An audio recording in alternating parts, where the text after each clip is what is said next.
বীরভূমের মধ্যে বিভিন্ন দেখার জায়গা রয়েছে। যেমন রয়েছে বীরভূমের মধ্যে 5টি সতীপীঠ, তেমনই রয়েছে অন্যতম সিদ্ধপীঠ মা তারার তারাপীঠ। আর এই মা তারার মন্দির দর্শনের জন্য প্রত্যেক দিন দেশ থেকে বিদেশ থেকে হাজার হাজার পর্যটকেরা ছুটে আসেন। তবে এবার এই তারাপীঠ মন্দির আসতে গেলে আপনি সোজা পৌঁছে যেতে পারবেন মেট্রো রেলের মাধ্যমে।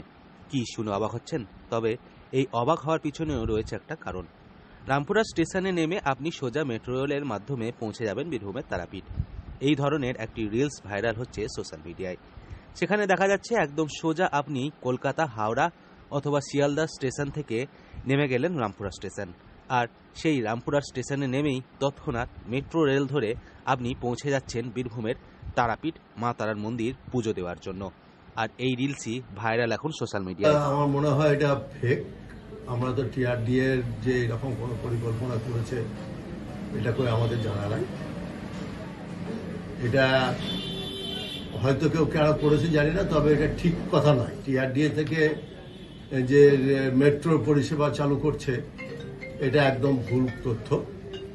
তবে হ্যাঁ, তারাপীঠ থেকে, রামপুরহাট থেকে, তারাপীঠ থেকে যারা আসেন, যে পর্যটকরা রামপুরহাট থেকে তারাপীঠ আসেন, তাদের পর্যাপ্ত পরিমাণে যানবাহনের ব্যবস্থা আছে। তাতে তারাপীঠ আসার জন্যে কোনো মানুষকে কোনো যানবাহনের জন্য অসুবিধার মধ্যে পড়তে হয় না।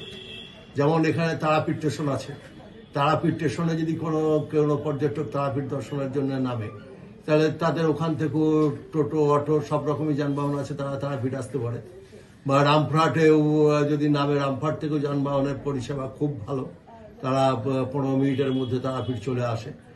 তবে আদতে কি সত্যি করেই রামপুরহাট থেকে তারাপীঠ পর্যন্ত তৈরি হচ্ছে মেট্রো রেল স্টেশন? এ বিষয়ে তারাপীঠ রামপুরহাট উন্নয়ন পর্ষদের ভাইস চেয়ারম্যান সুকুমার মুখোপাধ্যায় জানান, বর্তমানে সোশ্যাল মিডিয়ায় যে রিলস ভাইরাল হচ্ছে সেটা একদম গুরুত্বহীন। এর সঙ্গে বাস্তবের কোনো মিল নেই। এমন কোনো পরিকল্পনা আপাতত হচ্ছে না তারাপীঠ রামপুরহাট উন্নয়ন পর্ষদের তরফ থেকে।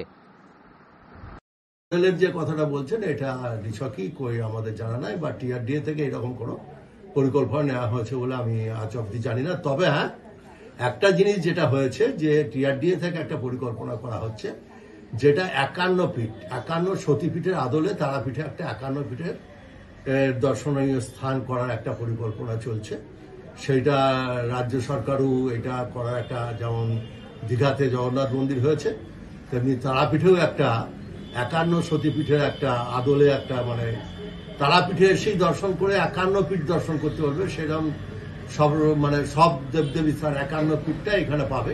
এইরকম একটা পরিকল্পনা টিআরডিএ থেকে নেওয়া হয়েছে, এবং মাননীয় মুখ্যমন্ত্রীর কাছে আমরা টিআরডিএ থেকে আবেদন করেছি যাতে এটা খুব তাড়াতাড়ি এটা হয়, এবং তার জমিও আমাদের রাজ্য সরকার ব্যবস্থা করেছে। খুব দ্রুত এটা হবে বলে আমাদের আশা আর কি। তবে একদিকে যখন দীঘাতে জগন্নাথ মন্দির তৈরি হয়েছে, ঠিক অন্য জায়গায় দাঁড়িয়ে বীরভূমের তারাপীঠে 51টি সতীপীঠের আদলে মন্দির তৈরির পরিকল্পনা নিয়েছে রাজ্য সরকার। ইতিমধ্যেই জমি হস্তান্তর হয়ে গিয়েছে। খুব শীঘ্রই এই 51টি সতীপীঠের কাজ সম্পন্ন হবে বলে জানান তারাপীঠ রামপুরহাট উন্নয়ন পর্ষদের ভাইস চেয়ারম্যান সুকুমার মুখোপাধ্যায়। বীরভূম থেকে সৌভিক রায় রিপোর্ট, লোকাল 18 বাংলা।